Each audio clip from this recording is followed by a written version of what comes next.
outra coisa em relação ao transporte. Essa questão de falar de corredor de ônibus, isso é ponto pacífico. Isso já existe projetos, senhores, já existe projetos há mais de 20 anos. Quando a Erundina estava no poder, já foi criado projeto para malha viária, para malha de corredores do estado, da cidade de São Paulo.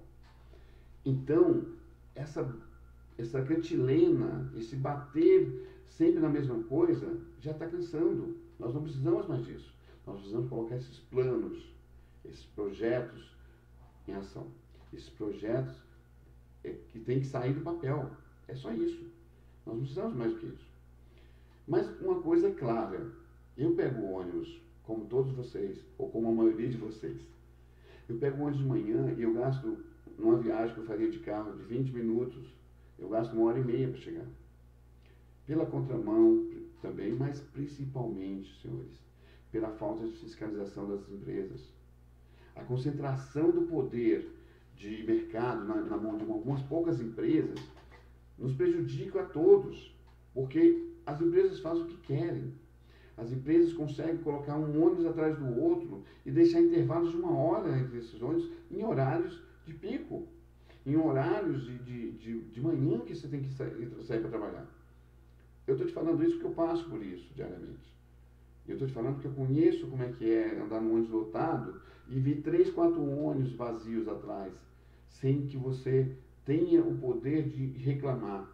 Nós pagamos R$3, é a tarifa mais cara do Brasil.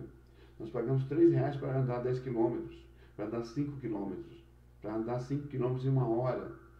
E para chegar em um local que a gente gastaria 15 minutos no ônibus, nós gastamos 1 hora porque o ônibus não vem. E essa fiscalização é uma das questões que eu bato muito forte. Eu sou uma pessoa, um cidadão que cobra. Eu tenho muitas reclamações na SP-Trans, algumas delas até ouvidas, outras não estão nem aí, porque são reclamações que são comuns, os acontecimentos são comuns, então as pessoas nem ligam, o poder público não vai ligar. A SP-Trans é uma empresa vendida, é uma empresa que não está aí para o cidadão. Então, consequentemente, nós temos problemas sérios em relação à SP-Trans. Em outro momento, eu gostaria voltando um pouquinho à questão de saúde, o poder público tem que manter, com os impostos que nós pagamos, atendimento digno para nós, para a população, para a sociedade no geral, mas principalmente para a sociedade e as pessoas que estão, a parte da sociedade e as pessoas que não têm rendas, ou têm uma renda muito pequena. A maioria das pessoas de classe média alta, tem um plano de saúde muito bom, e acabou.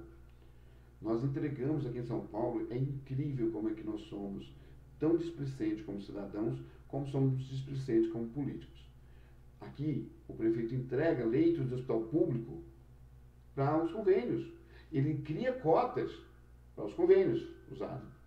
Mas a hora que teu pai, que teu filho, que você precisa, esse hospital não tem leito disponível.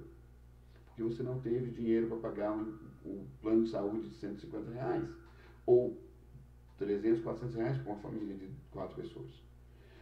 Esse é um dos motivos que me fazem prestar a saúde dessa forma. E aí, senhores, uma das minhas propostas, seria de realmente pegar onde pesa no Poder Executivo, na hora que ele paga uma multa por não atender. Ele paga a indenização pela perda de um ente, que existe muita gente morrendo na periferia porque vai de um hospital para outro e não encontra atendimento. Que uma ambulância sequer pega essa pessoa para levar para um hospital onde tem uma vaga. E esse é um erro do Estado. É um erro do governo. Porque o Estado somos todos nós. Mas o governo é o cara que está lá gerindo o Estado, gerindo a sociedade, gerindo os valores que nós damos na mão dele para cuidar, para gerir, para nos transformar esse valor, nos oferecer benefícios depois desses valores pagos, que são nossos impostos. Então, senhores, pensando nisso, eu realmente gostaria de criar leis que obrigassem o prefeito, o governo, a pagar, indenizar a pessoa que não foi atendida, indenizar aquela família, e de forma E pesada isso, porque só assim esses candidatos, esses mentirosos, esses falsários, esses enganadores e manipuladores vão parar de fazer política do jeito que fazem. Então, isso é uma das coisas que eu gostaria de ampliar nessa questão da saúde. Então, eu estou colocando para vocês que são propostas que são viáveis porque são projetos. Ninguém está dizendo que são coisas que você vai implantar de uma hora para outra. Principalmente sendo de esquerda e sendo uma pessoa que vai fiscalizar.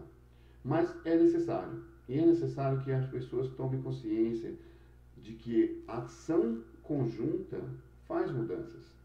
A ação conjunta da população, da sociedade, faz mudanças. E nós precisamos fazer isso. Nós precisamos cobrar e fazer essas mudanças passo a passo. Mas juntos, sem achar que o cara faz milagre. Sem achar que um único homem vai mudar as coisas. Então, juntos nós podemos fazer, sim. Com a cobrança da população, da sociedade e homens que façam a vez da voz da sociedade. Mas de verdade, sem essa mentira, essa falsidade, que toda vez que tem eleição, aparece na televisão um monte de gente bonitinha pedindo seu voto de novo. Eu volto a dizer, eu não peço voto para você. Eu peço que você venha, olhe minhas páginas, escute o que eu estou falando e me chame para conversar. Eu não tenho problema nenhum de marcar com uma pessoa, com um grupo de pessoas e conversar sobre isso. Sobre como é que eu pretendo atuar. E essa é uma das coisas que eu gostaria de dividir com vocês. Em relação à questão do transporte, essa questão da logística, como eu falei para vocês, existem já vários projetos antigos que já previam corredores de ônibus há muito tempo. A gestão da Marta trouxe vários quilômetros de corredores, mas também trouxe o bilhete único, que não é o ideal. O ideal é a tarifa zero, senhores. O ideal é que nós, com o que pagamos de imposto na cidade de São Paulo, com a arrecadação que tem na cidade de São Paulo, não precisássemos pagar para andar de ônibus.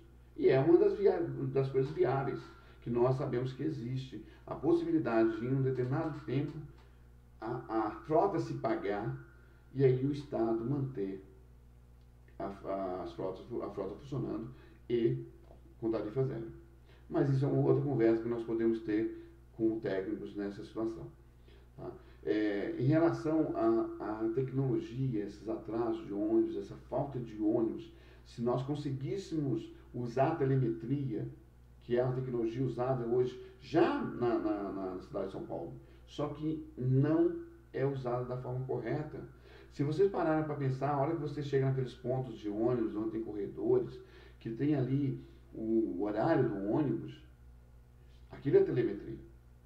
O ônibus já passou lá num determinado sensor e a 10 km de distância, 5 km de distância, e você vai saber no ponto que você está, que ele está chegando mais ou menos naquele horário. Nós podíamos ampliar muito mais isso. Nós podíamos obrigar as vias onde passa ônibus a serem corredores. Não precisava nem criar grandes estruturas, mas existia uma via onde não pode se estacionar, onde não pode passar carro, que seja só de ônibus. Nós podemos mudar isso também. Nós podemos mudar, só podemos mudar, de verdade, com a atuação de todos, com a cobrança de todos. Nós não podemos pegar um ônibus, esperar um ônibus durante 1 hora e não ligar para reclamar, gente. Chega, nós precisamos aprender a ser cidadãos. E essa é uma das questões que nós colocamos na nossa campanha. Nós queremos que essa campanha seja pedagógica. Essa campanha sendo pedagógica, possibilitando que o cidadão olhe com um olhar mais carinhoso para a sua própria cidade, já seria uma grande vitória para a gente, para nós que estamos no PSOL. Isso é uma das coisas que é interessantíssimo quando a gente fala de um partido que tem uma visão diferenciada, senhores. É um partido que tem a visão da sociedade, para a sociedade, de governo, para o povo mesmo. Nada de colocar grupos de interesse que é a minoria na sociedade. Que 4% das pessoas que têm benefícios, normalmente com as imobiliárias hoje, 5% talvez, prejudica todo o restante.